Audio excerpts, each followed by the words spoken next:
Welcome. This is the Insider's Edge to Real Estate Investing with James Nelson, the principal and head of Avison Young's Tri-State Investment Sales Group. In this program, you'll learn game-changing strategies to outperform the market. James will teach you how to source, execute, and capitalize on the best real estate opportunities in New York and around the world.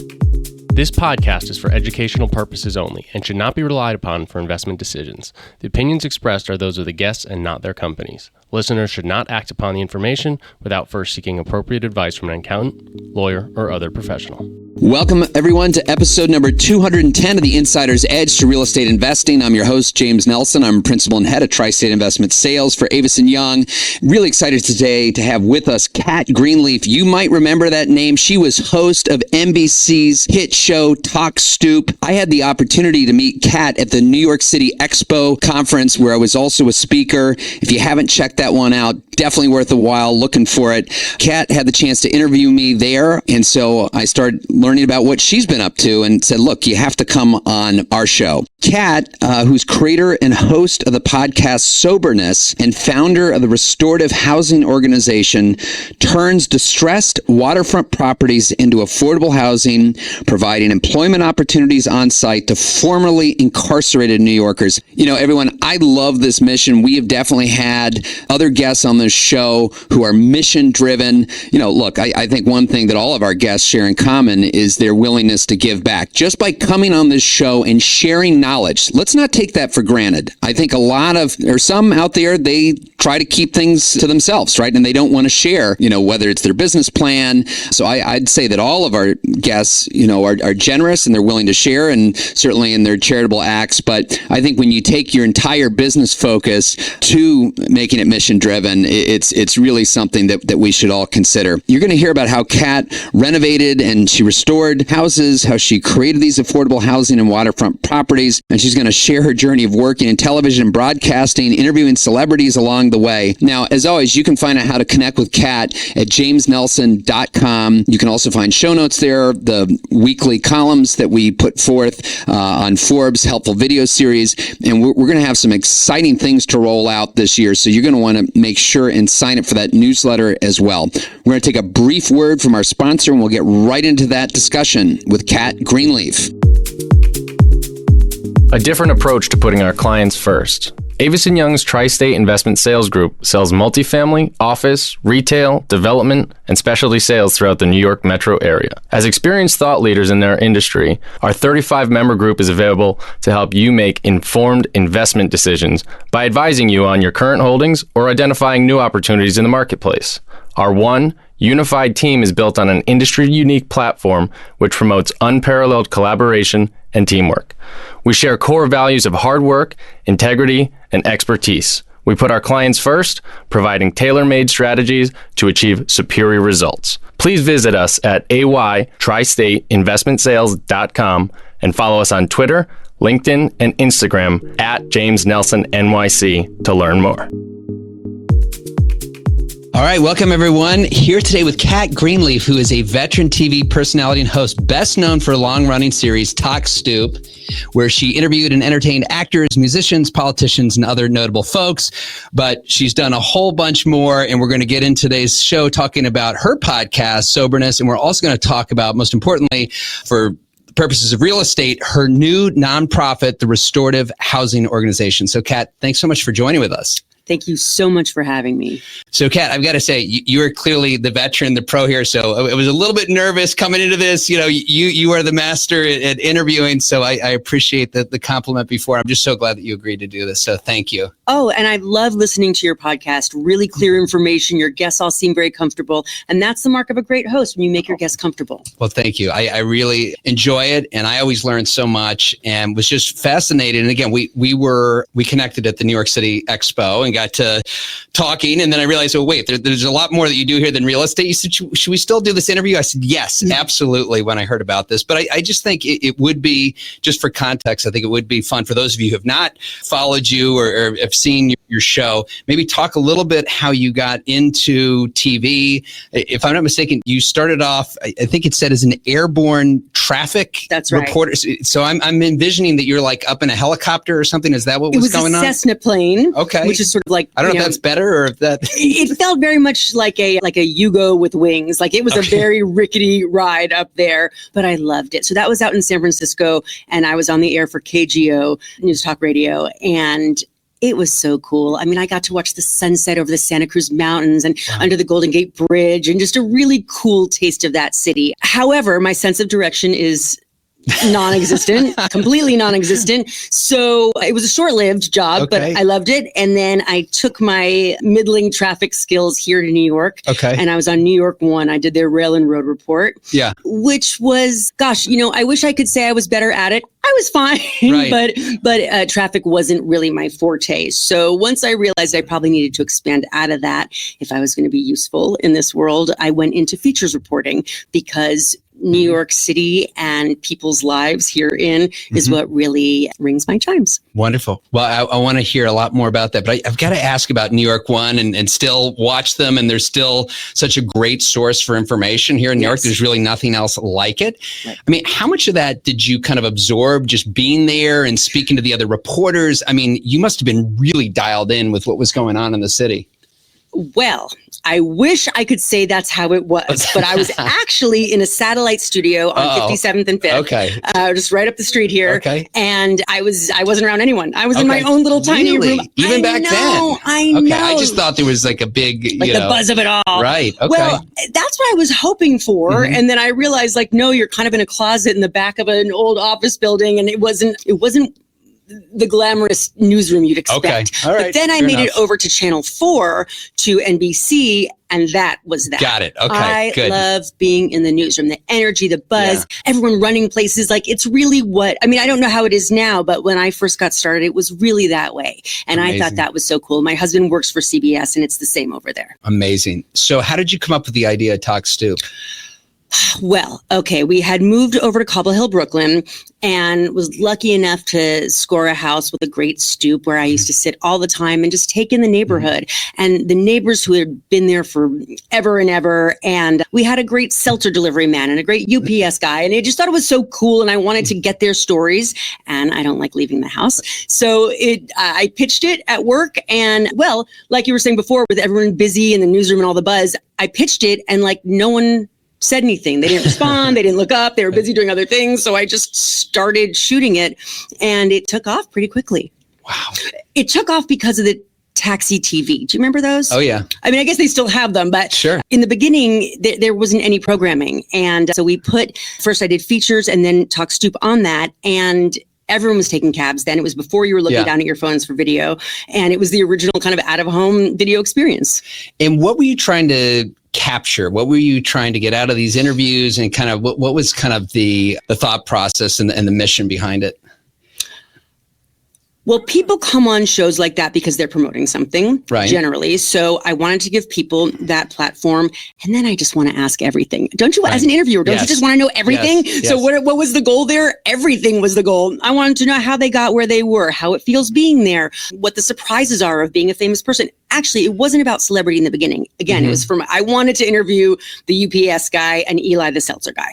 But I met Rosie Perez early on as I was doing the show and invited her over, and she was a neighbor. So she came, and that's what started this celebrity vein. You know, I don't know that much about celebrities, and I didn't then. But I do think celebrities occupy a very interesting spot. You know, they've clearly worked hard enough, been talented enough to get where they are. So I wanted to know what that's like. Right. Yeah, I know I don't even know if I know any celebrities. I'd have to think on that. But as far as, and I'm sure there's all different types of ranges in interviews, but any common themes? I mean, you have these people who, I mean, it's got to be a very different lifestyle, always being in focus. But, you know, what were some of the common themes with, you know, the people that you met with and interviewed? That's a great question. In fact, I don't think anyone's ever asked me that about the show, and it's been so many years. The common theme is fame is not all it's cracked up to be. It's very hard to be under the microscope. You know, now everyone's under their own microscope. Right. It used to be a little harder to get famous than it is now. And I think that fame comes with some trade-offs. It comes with trade-offs. And I found that the people we spoke to were very honest about that. They didn't try to say it was all roses. When you gain fame, you're scared that you're going to lose fame. So now you've got this fear going on when really you just wanted, in the beginning, you just wanted to be an artist, right? Now you're a famous artist. So am I going to lose my status? Is every word going to be interpreted correctly or incorrectly? And what's your next thing? So that's not as glamorous as you might think. Now, there are a lot of perks to being famous as well, and it's a mark that you've achieved something in your given career, in your given passion. So there's also not comfort, but a satisfaction in knowing, you want to know if you're good enough. Well, you're good enough because here you are. And did the majority of the celebrities, do you think they embraced it? And this had done obviously wonderful things for their career, but did you also get the sense that some of them said, okay, I love acting or whatever their craft was, but maybe not so much being in the spotlight? Correct. That is exactly right. That is what I felt. Most people, like I said, are there because they're promoting something. Listen, people had to get in a car from Midtown, probably drive over the river, come to Brooklyn. They really had to work hard to get there. And we were just part of already a packed day of interviews for them, So they were hustling, they were working hard. And I was also working hard. So there was a bit of a commonality there.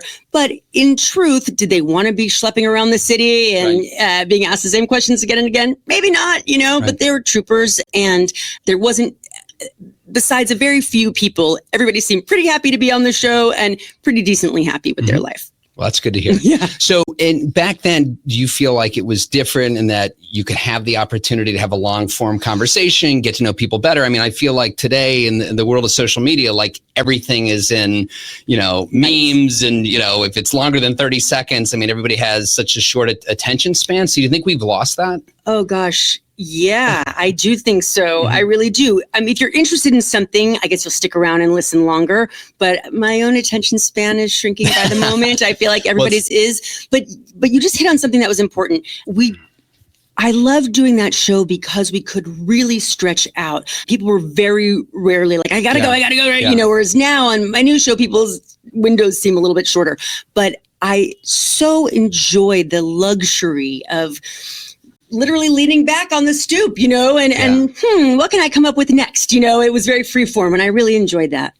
Well, that's what I love most about podcasting, because I think people will take the time to invest, whether it's 45 minutes or an hour, or I guess, Joe Rogan can go on for 2 or 3 hours now, right? So I hear, I don't know if anyone would listen, to my show that long. I hope they would, but yes, all day long. Thank you. But it still seems like it's a different forum than if you're posting a video on Instagram or wherever else. I mean, if it's not 30 seconds, again, you're going to lose people. So this whole kind of swipe mentality. So fortunately, we found a great format here for long form conversation. So tell me about the impetus of Soberness.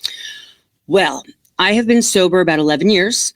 And around last spring, I started to hear some of my old guests from Talk Stoop speaking out loud about their sobriety. Steve Earle, Hank Azaria. And I was like, wait, you can do that? You can talk about sobriety out loud. And that was really liberating for me. And I was missing broadcast. And so pretty quickly an idea was born and came together with a great producer and a social media person and a booker. Like the team just congealed. The Algonquin Hotel right around the corner is our headquarters. And that's a wonderful place to shoot. They're really supportive of the effort. And there is something to be said for recovering out loud. I heard a great line, I recover out loud so people don't have to die in private or something like that. And I think there's such a stigma around alcoholism and any substance use problem. I think the world gives a lot of lip service now to paying attention to mental health and substance abuse. But the truth is no one is that into it. No one looks up to you when you're an addict and you don't want to talk about it out loud. And we're trying to change that. So in case you're not part of a recovery group, you're not in a 12-step program, or you don't have a good support, maybe listening to other people share their stories about how they made it through addiction and how they continue to every day might be helpful to someone else's sobriety. And it might keep someone alive and save a family. You never know. Wow.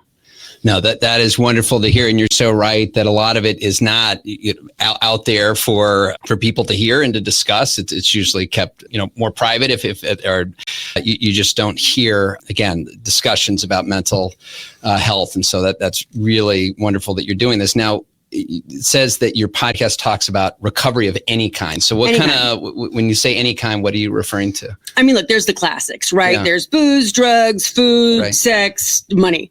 But maybe you're just a jerk.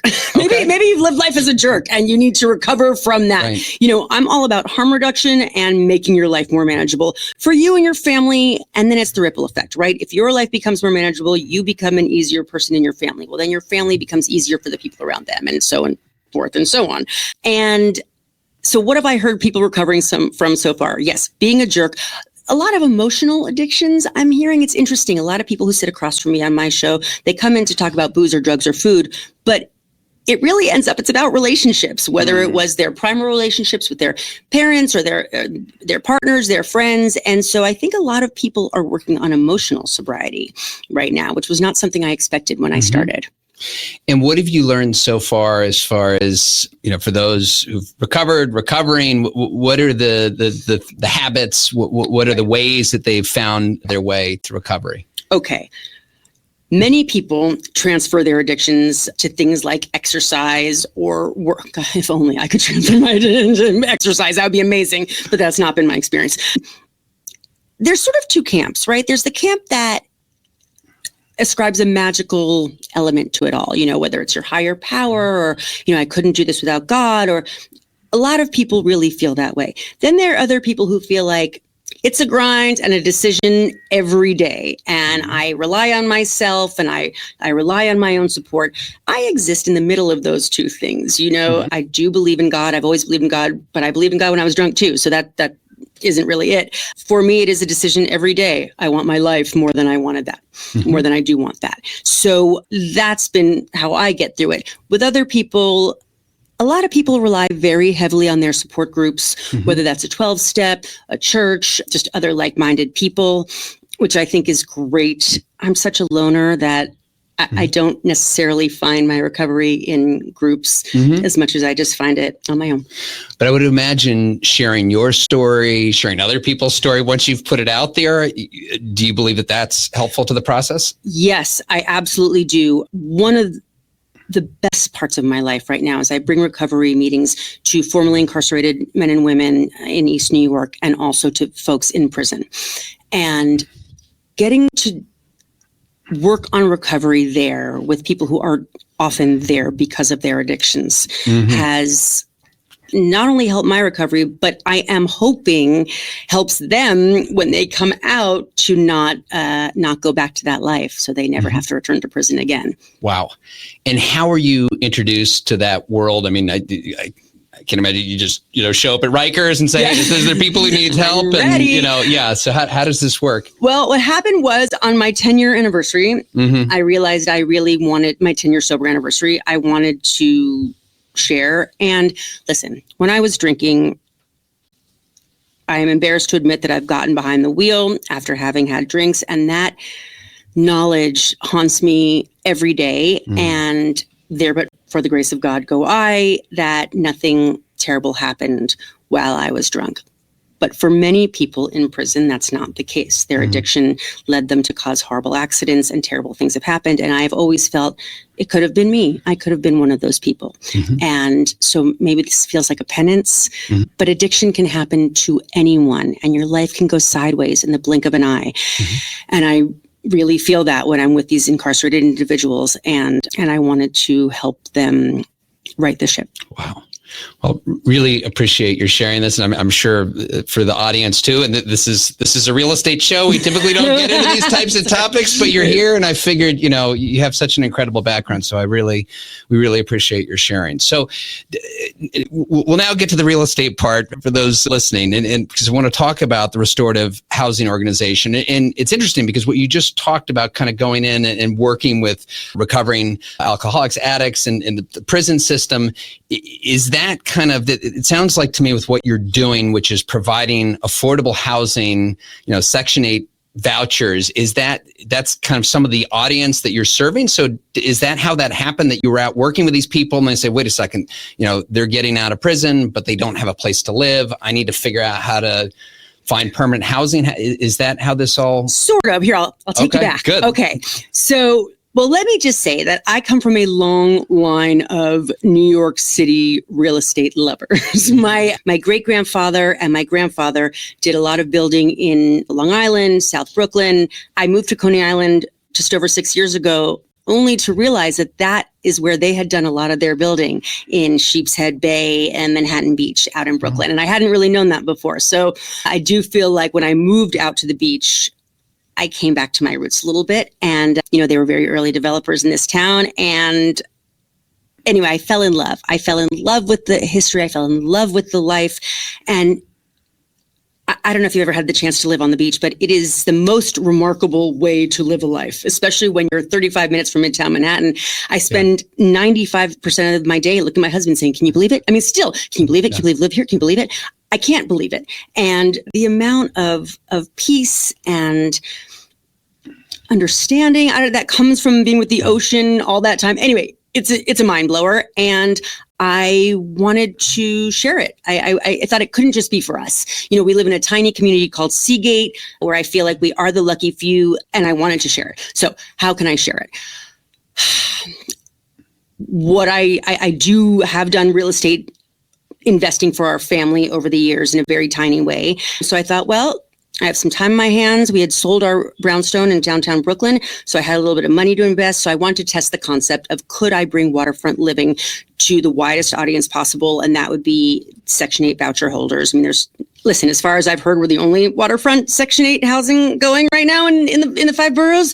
And that was important to me to share the experience. Look, maybe it's out of guilt, right? I couldn't believe that I'm the only one that gets to live like this. So I out of guilt had to share. But no matter what the impetus was, that's what we wanted to do. So we started looking for, and by we, I really mean I. My husband is such an awesome partner, but he's not out there pounding the pavement looking at weird, watery communities like I am. And I've spent several months going around to communities all over the 5 boroughs, far out in Staten Island, deep into the Bronx. Queens has some of my favorite watery neighborhoods. Anyway, I was looking around and realized I could snap up some undervalued waterfront properties and turn them around without overspending. I don't want to over renovate, and that with that, I could make them available to Section 8. The way the prison thread weaves in here is that because of my work with bringing meetings to the formerly incarcerated, I realized how hard it is for them to get work. Once you come out of prison, especially with felonies on your record, you're marked. And it's very hard to get a job. And, New York welcomes back over 200,000 returning men and women from prison every year. And if those folks aren't steadily employed over 3 years, there's a 50% recidivism rate. Right.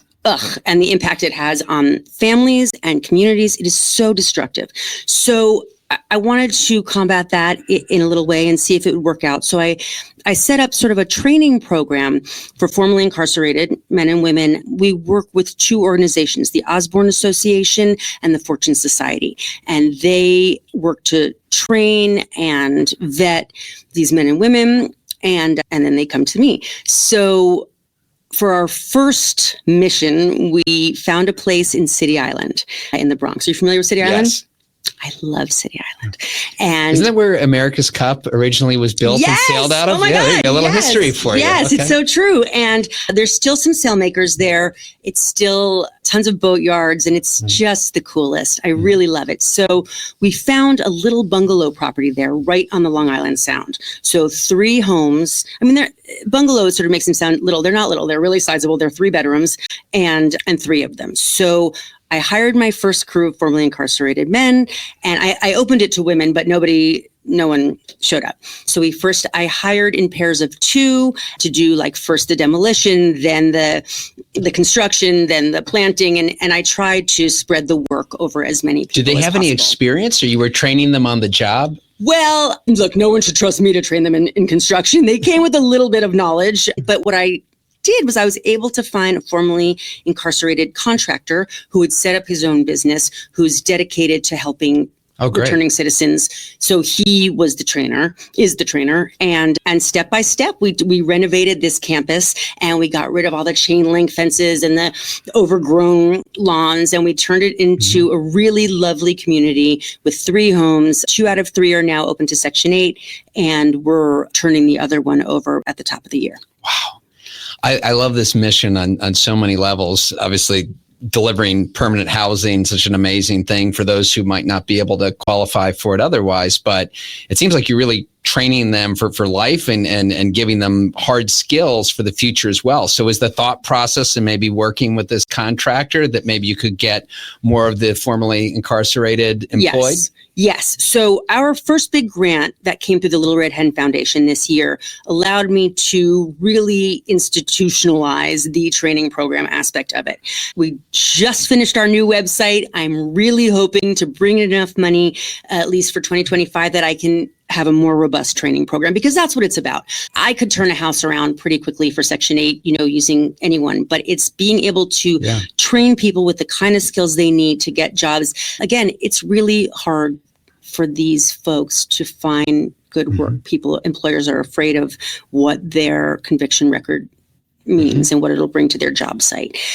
So some of them may have to start their own companies and hire one another and get their own thing going. So I try to make it not just about the skills of actually building, and here's how you set up your payroll, and here's how you can incorporate. And I'd love to help people get on their feet in that way.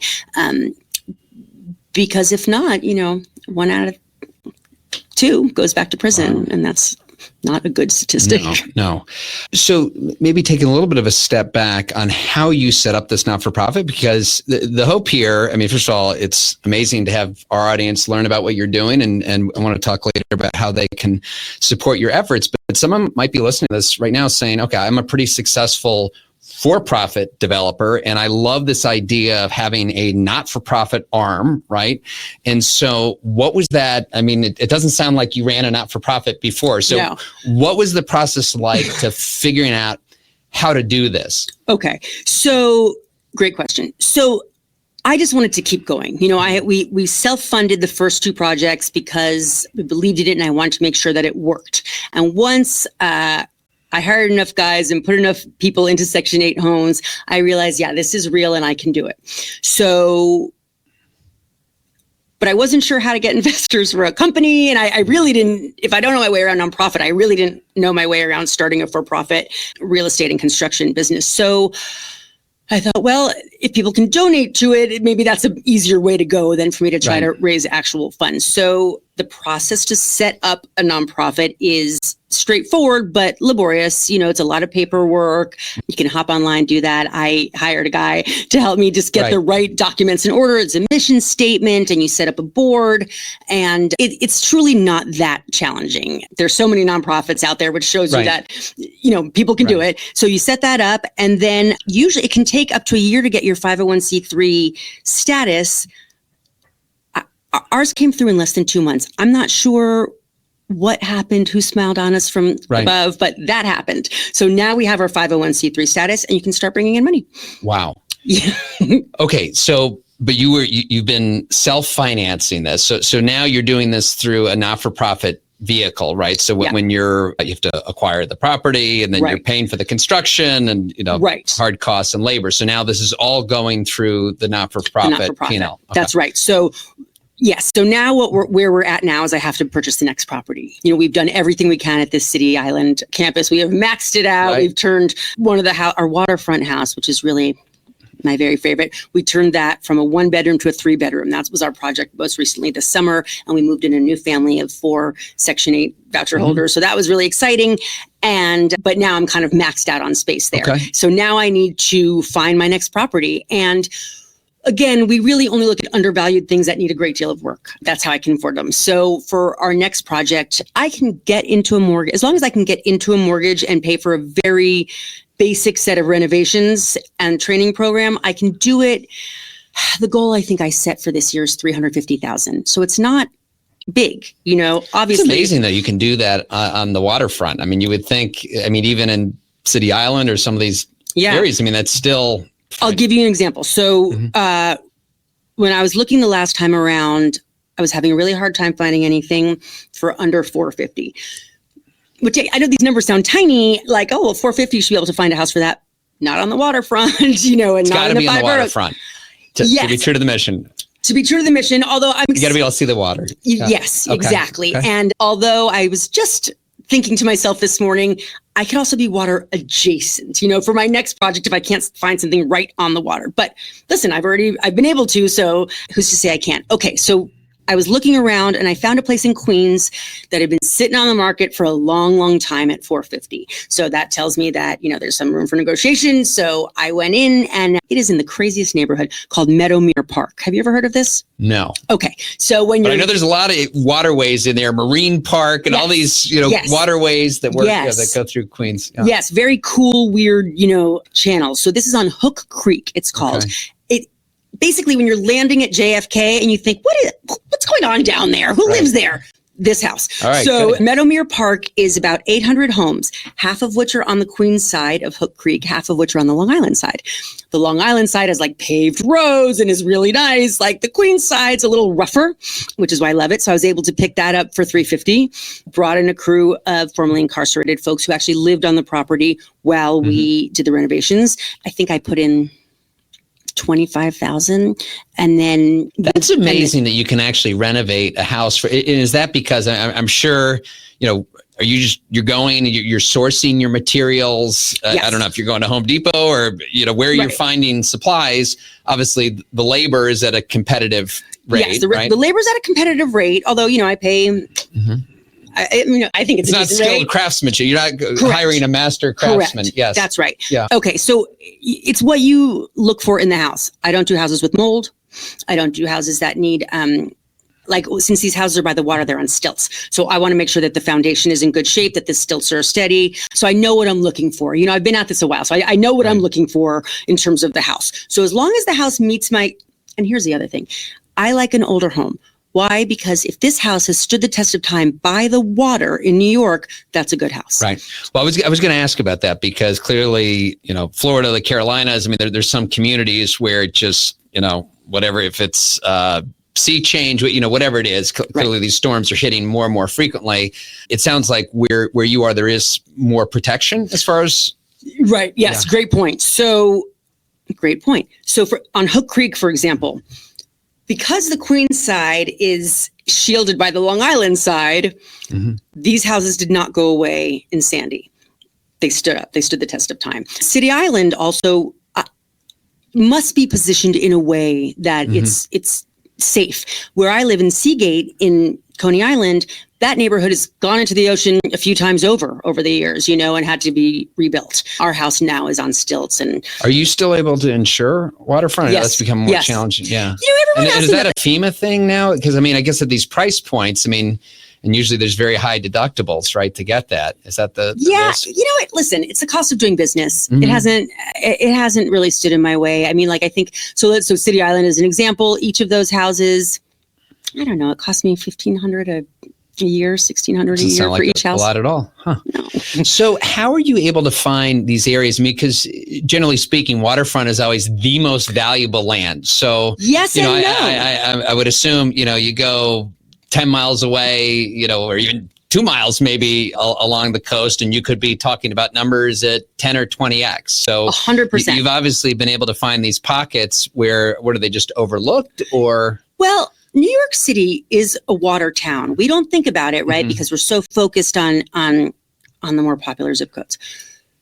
But the water still has to work, right? There's still docks, there's still shipping, there's still all these things, and those are supported by these small communities. My neighbor in Meadowmere Park is like the last working waterman bait collector in Jamaica Bay, and Larry Seaman is his name, and he pulls bait out of the ocean with his hands, and he's not living in a $10 million house, so there are these communities that have been around forever of real water people doing real water things. Also, the subway doesn't always access them, so there are places that you have to have a car to get to. Some of my favorite properties are far out in Staten Island, and there's clearly barely any public transportation to get you out there. So there are trade-offs. But even as I say that, I don't really believe it, because to me, living by the water is so worth it that if you have to drive a few extra minutes, who cares? Right. And how do you find these properties? Are you just looking online, or no? Okay. Because this, again, for those, we have plenty of investors out there who like to find their own opportunities. So this might be interesting for them to hear. Well, I'll tell you. So I actually we flipped a house for a friend who wanted to get into the business. So we flipped a house for him. So if anybody's interested, I'm happy to help them out, really, because I love it and I believe in it. I really believe in it. If they're big developers, they probably wouldn't want properties in the neighborhoods where we are. Right. Meadowmere Park is rough around the edges, and I can't see a luxury condo going up there, but that's not the business we're in, luxury condos. So are you going door to door? Are you finding these online? You're calling brokers? I drive around. You drive around? I drive around. I throw my Great Dane in the back seat, and he and I hit the road, and we just pick a coastline. And you knock on doors, or no? I don't knock on doors. I look for two things. One, if a house is boarded up, and then I do some research to figure out who owns it. And then you just reach out to the owner. You call them. Yes, correct. Okay. And then, look, I look online. Is it a lot of work to do that, or no?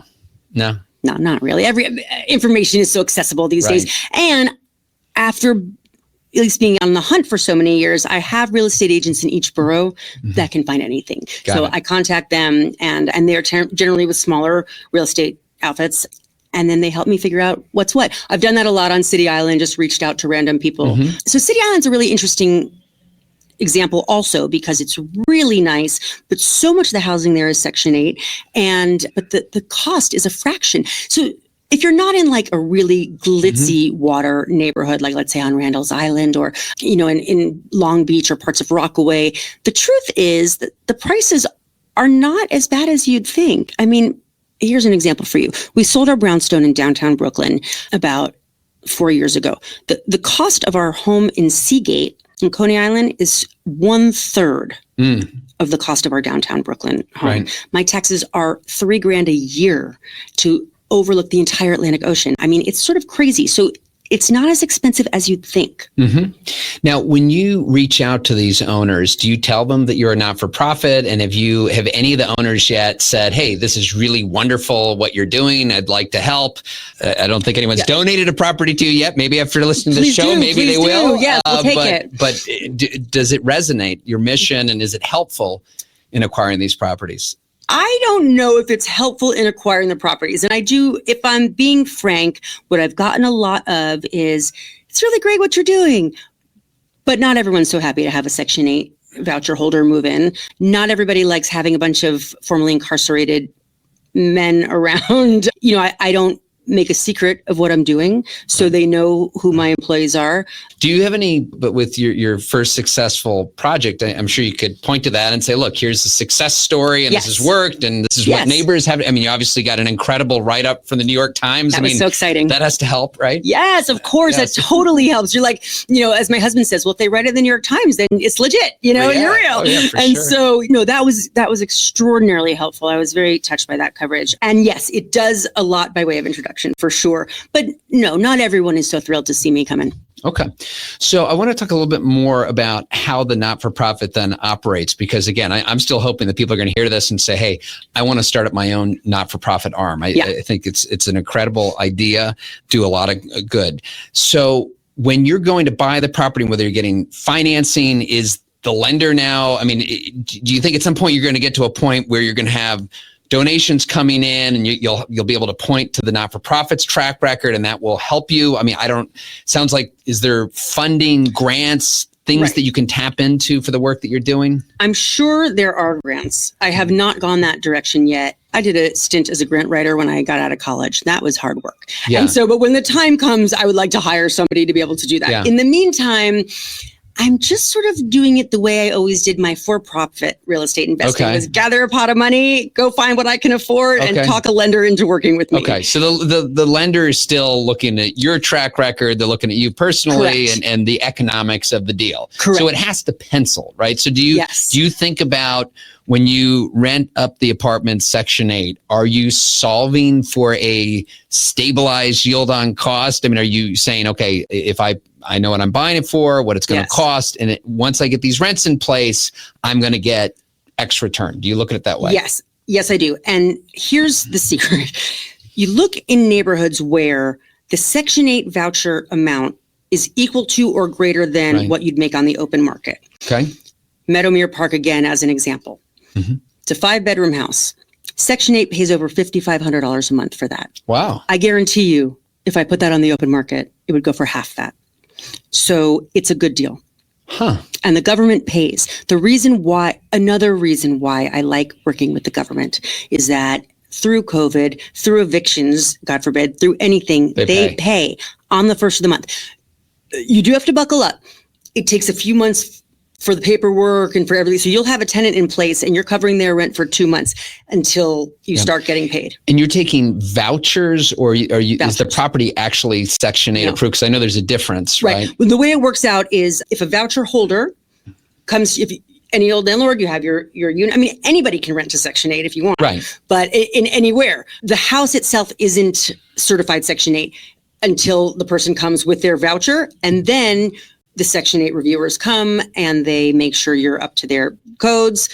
And then it's a Section 8 house. And how often are they coming in, inspecting, making sure that you're keeping? Once a year. Once a year. That's it. Okay. Yeah, is that kind of the paperwork and the regulation aspect? Is it manageable, I guess? Totally manageable. And Section 8 is really interesting. I don't know if you remember earlier this summer, the mayor opened back up the waiting list for Section 8, which had been closed for 15 years. And 500,000 applicants put in applications for 200 spots just on the waiting list alone. This is Section 8 is federal program. Section 8 is a federal program, which is administered locally by NYCHA. Got it. And so you have to work through NYCHA. So they open up, you hear about these lotteries and tens of thousands of applications for every spot. I think they got 500 applications for 200,000. And again, that's just for the waiting list. Because on the other end of that is you have to have landlords willing to take Section 8 voucher holders. Right. So assuming these deals then pencil, and again, I don't know what kind of return, or if you thought about that kind of return that you end up with, but this is a not-for-profit. So is then the thought process that you're going to take whatever profits from this and that's going to feed, the future business? Or is there even a way, the traditional way of, as we talk about in the Insider's Edge to real estate investing, the way that we've seen our clients build these incredible portfolios and create wealth is by you buy a property, you increase the rents, you refinance, you take the money out of that, you go buy another property, repeat. Does that apply here? That's the plan. That is definitely the plan. Like I said, we only got our nonprofit status this summer, so it's brand new. We're not even 6 months old, but that is the plan. That's how I've done it, in the private sector, and that's how I plan to do it here. Look, what would really work for us, because you're not getting rich on, even though, for me, $5,500 a month is huge. That's very exciting on a house like that when my costs are less than half that. But we need to scale. It needs to get bigger. So I'd like to work it into a point where we're doing buildings. I think a lot of big developers are making money working with the government on government subsidized housing. And that's obviously for bigger people. I have to be realistic about who I am. It's just me, it's just me and my Great Dane in the back. So doing what I can. Yes, the goal would be, that the properties maintain themselves with the rents that are coming in, and through donations, hopefully I can just keep expanding. That would be the goal. Wow. Yeah, it's so interesting, the parallels with running a for-profit business. So if you're looking for donors, which, on the private side, that would be an investor in the deal. So here, clearly they're not doing this to gain profits, but knowing that, hey, this donation that I'm making has, the ability to actually grow, right? That doesn't usually, you write a check, it's going to a not-for-profits, maybe their operating expenses, which is really important for, mission critical work. But the appeal here is that it's not just that gift and then it goes away. It does have the ability to grow. It grows. And also, $1 donated with us, and this is why I just like what we're doing anyway. If I could finance this myself forever, I would. I really, I don't love hustling for money, and but $1 spent with us not only protects a piece of New York City waterfront from being overdeveloped, also provides training and a paid opportunity for formerly incarcerated men and women, and then provides affordable housing. Right. So, and then, hopefully with any extra money, it sustains itself. So $1 serves so many different purposes. And that's really cool to me, the efficiency of it. Yeah, amazing. So, Cat, I'm thinking, and you're in a great position to be able to do this, and it's remarkable that you've self-financed a lot of this. There's probably someone listening to this right now that says, that's great, but I still have to make a living. I can't, come up with this on their own. So advice to that person who wants to get involved, who wants to be able to give back, maybe they don't have their own financial ability to do something like this. What would you say to that person? Well, after they donate to the Restorative Housing Organization, there's many options. Listen, there's always a way to help out. Plugging in with an organization who's doing something that you really believe in, or you're saying that someone who wants to start their own. Yeah, either or. So, I mean, someone who wants to get involved, they want to give back. They might not have the means, but they really like what you're doing. Maybe they want to replicate it. Maybe it's not in New York. Maybe it's, out in California. I don't know. Right. There are probably a lot less expensive places to do what I'm doing. Maybe not in California, but right. I'm in touch with another organization in North Carolina where real estate's been very inexpensive, and they've been able to really do this there. So what I would say is, it's also, though, important to keep it local, because there's so many parts of this. You want to be able to visit your property. You want to have your arms around it. So my real suggestion would be what not to do. Just because a property is inexpensive somewhere in the middle of the country, let's say, and you can hire a manager, and it would be very hard to stay on top of a thing like that. And if the heart of it is important to you, as it is for me with the using formerly incarcerated people and giving to Section 8, you want to make sure that you're right there. So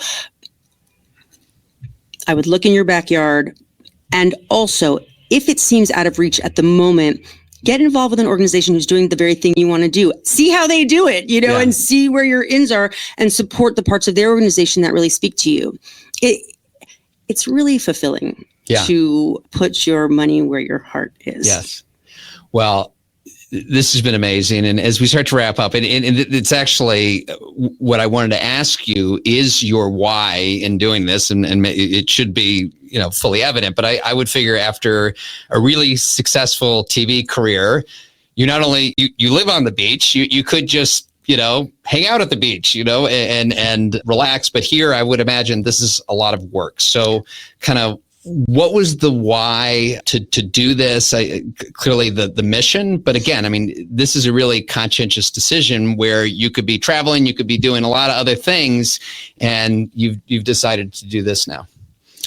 Listen, man, I've been so lucky in my life. I was born healthy with a family who was able to, help me make it through school, and a lot of advantages have come my way. And I really feel the need to share those in any way I can. I don't, like I said earlier, maybe it's guilt, right? Like, I just don't want to be the person who just has a bunch of stuff and keeps it. Is that guilt? Is it practicality? I don't know, but I am dedicated to sharing what I consider to be incredible blessings that I've lucked into in my life. Amazing. Well, Cat, this is so unbelievable. I'm so glad that we had the chance to have this conversation and share with our audience. It's really remarkable what you're doing. So tell us, our listeners, how they can find out more about what you're doing and how they can help.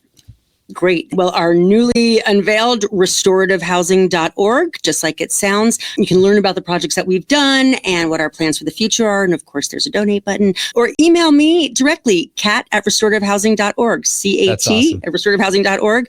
And I'd love to help people get their own things started or share what I've learned. Open to all of it. Wonderful. Cat, thank you so much. This was amazing. Really appreciate it. Awesome. Thanks. And thank you all for joining as always. If you weren't moved by this, I don't know what to tell you. But as always, share this with a friend. I do this all the time. I listen to a podcast. I get something out of it. Don't just keep it to yourself. The best thing that you can do is share this with someone else. It gets the word out on the show. It gets out the word on all the incredible things that Cat's doing. And so that's why, again, I ask and suggest that you do that after every show. And then I'll also suggest that you can go to jamesnelson.com. This website's not about me. I built this site for you. That's where you can find the show notes. That's how you can figure out how to connect with Cat and her organization. And so until next week, thank you again for joining. Thank you for listening to the Insider's Edge to Real Estate Investing. We appreciate your subscribing and sharing with your friends. If you haven't already, please connect with James at James Nelson NYC on LinkedIn, Instagram, and Twitter. Please also visit jamesnelson.com, where you can find the show notes and other episodes, along with an exclusive video series and other helpful resources, so you can gain the insider's edge to real estate investing. Until next week.